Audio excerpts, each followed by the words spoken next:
እንደምን አላችሁ ተማሪዎች ዛሬ የጀነራል ሳይንስ የግሬድ 7 ቻፕተር 7 ነው የምናየው ዩኒት 7 talks about motion force energy and energy resources so at the end of this unit you'll be able to define and categorize motion measure motion understand the concept of force identify the effects of force measure force correctly define and identify a form of energy, explain energy conservations, promote energy and conservations.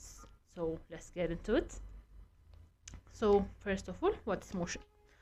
Let's define motion and the type of motions.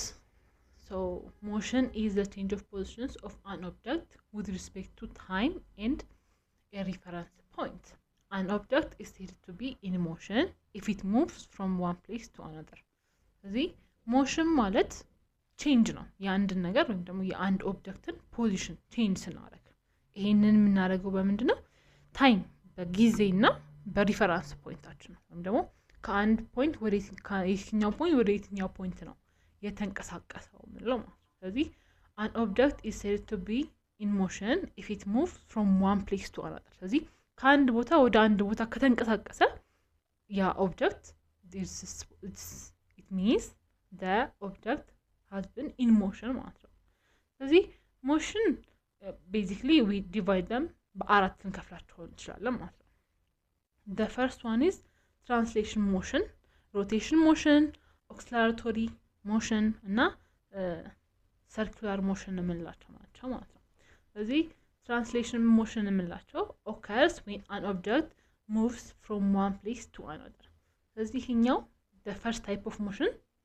የምንለው ከፖይንት A ወደ ፖይንት P move ስናደርገው ማለት ነው ስለዚህ ከአንድ ቦታ ካለንበት ቦታ አንስተን ወደ ሌላኛው ቦታ ምናንቀሳቀሰው ከሆነ that's translation motion እንለዋለን ማለት ነው all part of the object move the same distance from in the same direction ስለዚህ ይሄ ምንድነው በአንድ ዳይሬክሽን እና በአንድ ስፒድ ነው ወይም ደግሞ አንድ አይነት ስፒድ ዲስታንሱ ወይም ደግሞ ፖይንት A እና ፖይንት B ከዛ ፖይንት B እና ፖይንት C ቢኖረን ሶስት ቦታዎች ወይም ሶስት ዴስቲኔሽን ቢኖረን አንድ የሚንቀሳቀሰው ከA እስከ B ያለው ዲስታንስ እና ከB እስከ C ያለው ዲስታንስ it have to be the same አንድ አይነት መሆን አለባቸው ከዛ ደግሞ ወደ ጎን እየሄድን ከሆነ ሶስቱ ሙቭመንቶች ላይ የምናደርገው ወደ ጎን ነው የምናስኬደው ማለት ነው ስለዚህ ዳይሬክሽን መቀየር አንችልም ከዛ ደግሞ ዲስታንሳችንን መቀየር አንችልም ማለት ስለዚህ it have to be the same distance and it have to be in the same direction ማለት ነው ለምሳሌ a car moving on a road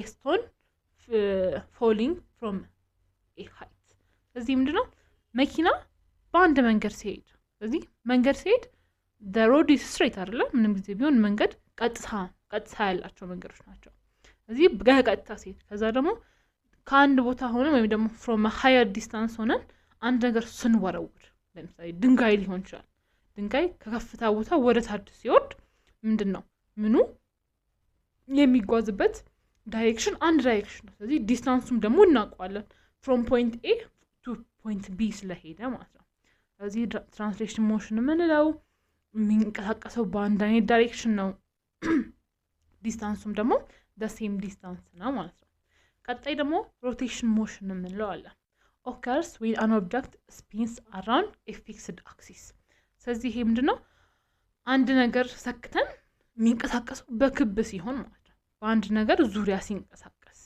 ይሄ ደግሞ በፊት የሚጫወቱት ልጆች የሚጫወቱት ይሄ እንጨት ላይ ኳስ አስረው የሚጫወቱት ጌም ማለት ነው ስለዚህ እንጨት አለ ከዛ በኋላ ኳስ አለ ስለዚህ ኳሱ የሚሽከረከረው በምን ነው በዛ ፊክስድ ፖይንት ነው ማለት በዛ እንጨት ዙሪያ ነው ብቻ የሚንቀሳቀሱት ከእንጨቱ ውጪ ሊንቀሳቀሱ አይችልም ማለት ነው different part of the object moves in circular path ስለዚህ ሁሉ ጊዜ የሚንቀሳቀሰው ኳስ አለ ከዛ እንጨት አለ እንጨቱ መሃል ነው ኳሱ ደግሞ ምንድነው የሚንቀሳቀሰው በእንጨቱ ዙሪያ ነው ማለት ነው ሌላኛው ኤግዛምፕል ሊሆን የሚችል ደግሞ ምንድነው earth ትንቀሳቀስ as rotating on its axis ወይም ደግሞ በሮቴሽን ቀደም ቻፕተር በቀደምታ ቻፕተር 6 ላይ ያየነው ሙቭመንት ማለት ነው የምንድን የearth rotation እርዝ ሮቴት ስታደርግ በራሱ አክሲስ ላይ ስትንቀሳቀስ ያለው ማለት ነው።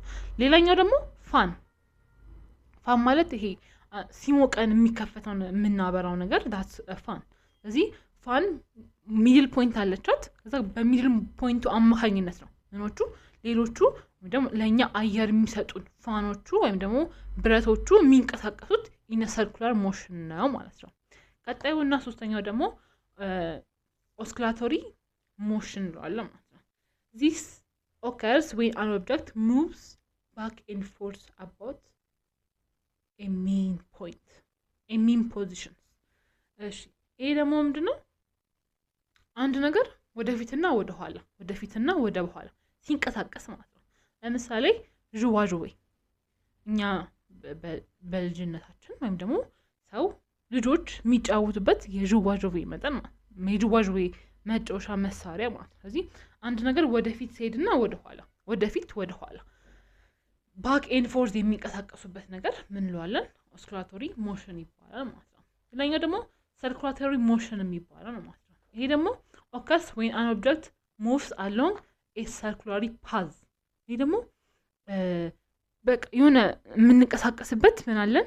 ሞሽን አለ ወይም ደግሞ የሆነ ስፒድ አለ ማለት ነው። ለምሳሌ ሰዓት የእጅ ሰዓት ሊሆን ይችላል፣ የግድግዳ ሰዓት ሊሆን ይችላል። ስለዚህ ይሄ የሚንቀሳቀስበት የራሱ የሆነ ምን አለ? ታይም አለው አይደል? ቀስ ብሎ በአንድ ጊዜ ዞሮ የሚቆም ነገር አይደለም አይደል? ስለዚህ 12 ሰዓት ከዛ ደግሞ 24 ሰዓት ይሞላ ምን ሲል የሚንቀሳቀስበት ሞሽኑ ወይም ደግሞ መጠኑ ስፒዱ ምኑ ነገር እሱ ሰርኩላቶሪ ሞሽን እንለዋለን ማለት ነው። ከዛ ደግሞ ቀጣይ የምናየው ደግሞ ስፒድ ኤንድ ዳይሬክሽን ኦፍ ሞሽን። እዚህ ሞሽን እና ስፒድ ምን ያገናኛቸዋል? እዚህ ሞሽን ካለ ስፒድ እንዴት ሊኖር ይችላል የሚለውን ነገር እናያለን ማለት ነው። ሞሽን is described not only by how fast an object moves but also by the direction in which it moves። እዚህ ሞሽን ማለት አንድ ነገር በምን ያህል ፍጥነት ይሄዳል አይደለም፣ ግን በየትኛው ዳይሬክሽን ነው ይሄደ ያለው የሚለውን ነገርም ደግሞ መጨመር እንችላለን ማለት ነው። እዚህ አንድ ነገር በጣም በፍጥነት ይሄደ ግን ዳይሬክሽን የሚለውጥ ከሆነ ሞሽናችን ምንድነው ዲስራፕት ሊሆን ይችላል ማለት ነው። እዚህ አሁን ለምሳሌ ጥምዝምዝ መንገድ ላይ ስፒድ አለን፣ በስፒድ ልንሄድ አንችልም አይደል? we have to go by በጣም ቀስ ያለ ምንድን የስፒድ መጠናችንን በጣም ቀንሰን ነው ማለት ነው። ለምን if you go fast በዛ የጠመዝማዛ መንገድ ላይ በጣም በፍጥነት ብንሄድ ምን ልንችላለን? we might cause an accident ማለት ነው። ስለዚህ ስፒድ ምንድነው? speed is the distance traveled by an object in a given time። ስለዚህ ስፒድ የምንለው አንድ ነገር ከፖይንት ኤ ተነስቶ እስከ ፖይንት ቢ ሲደርስ ምን ያህል ሰዓት ፈጀበት፣ ርቀቱስ ምን ያህል ነው መጀመሪያ። ስለዚህ ስፒድን ማግኘት የምንፈልግ ከሆነ ዲስታንሳችንን በታይማችን አካፍለን ስፒዳችንን ማወቅ እንችላለን ማለት ነው። ለምሳሌ ከዚህ 40 ምንጭ ስንት ሰዓት ይፈጅብኛል? ኪሎ ሜትር ውስጥ ስንት ነው? ለምሳሌ ታይም 8 ሰዓት ፈጀብን። ከዛ ዲስታንሳችን ኪሎ ሜትራችን ደግሞ 165 ኪሎ ሜትር ነው ተባለ። this is an example። ስለዚህ 165 ሲካፈል ለ8 ሰዓት ስንለው ያ ስፒድ ነው ማለት ነው። ስለዚህ በዛን ስፒድ ብንቀሳቀስ 40 ምንጭ ያለው ከአዲስ አበባ ተነስቼ 40 ምንጭ የምደርስበት ስፒዴ ይሄ ይሆናል ብለን መስራት እንችላለን ማለት ነው። it tells us how fast an object is moving። ስለዚህ አንድ ነገር አንድ መኪና ወይም ደግሞ አንድ ሰው ምን ያህል እየተንቀሳቀሰ ነው፣ በምን ያህል ፍጥነት እየተንቀሳቀሰ ነው የሚለውን ነገር እናውቅ እንችላለን ማለት ነው። ስለዚህ የስፒድ ኤስአይ ዩኒት ምንድነው? ሜትር ፐር ሰከንድ ነው።